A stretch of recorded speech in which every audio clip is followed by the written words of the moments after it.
சுலைமான் அலைஹிஸ்ஸலாம் அவங்களும் இஸ்ராயில் அலைஹிஸ்ஸலாம் மலக்குல் மௌத் உட்காந்து பேசிக்கிட்டு இருக்கிறாங்க.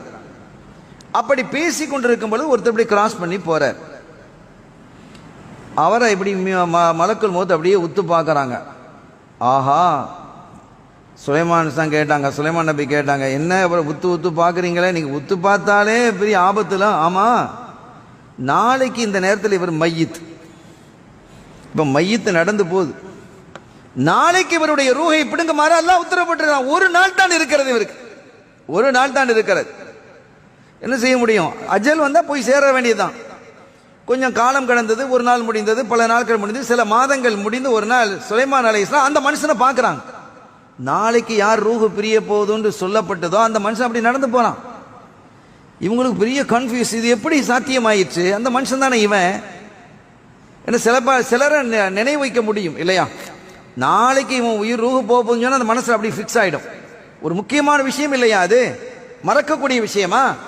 எனவே என்ன, அவங்க மனசுல அப்படி பார்க்கறாங்க. 3-4 மாசத்துக்கு பிறகு அவன் நடந்து போறான். இவன் அவன் அப்படின்னு ரொம்ப ஆச்சரியப்பட்டு போனாங்க. இது எப்படி சாத்தியமாயிற்று? இவன் எப்படி இன்னும் ஹயாத்தா இருக்கிறான்? மலக்குல் மௌத் திருப்பி வந்தாங்க. ஒரு தடவை வரும்போது சந்தி கேட்டாங்க, ஏற்கனவே ஒரு ஆளை பத்தி நீங்க இப்படி சொன்னீங்க. ஆமா, நாளைக்கு இவன் ஹயாத்தா இருக்க மாட்டான், மௌத்தா போயிடுவான்னு சொன்னீங்க. ஆனால் அவனை பல மாசத்துக்கு பிறகு நான் பார்த்தனே, சில நாட்களுக்கு முன்னால பார்த்தனே. என்ன ஆச்சு? அவன் தானா அல்லது அவனை மாதிரி வேற ஒருத்தன் இருக்கலாம்? இல்லை, சாடையில் இருக்கலாமே. அப்படியே அதே நான் பார்த்துட்டானாங்க. இல்லை இல்லை, நீங்கள் அதே ஆளை தான் பார்த்துருக்கிறீங்க. அவனோட ரூஹை பிடுங்க. இல்லை, என்னாச்சு?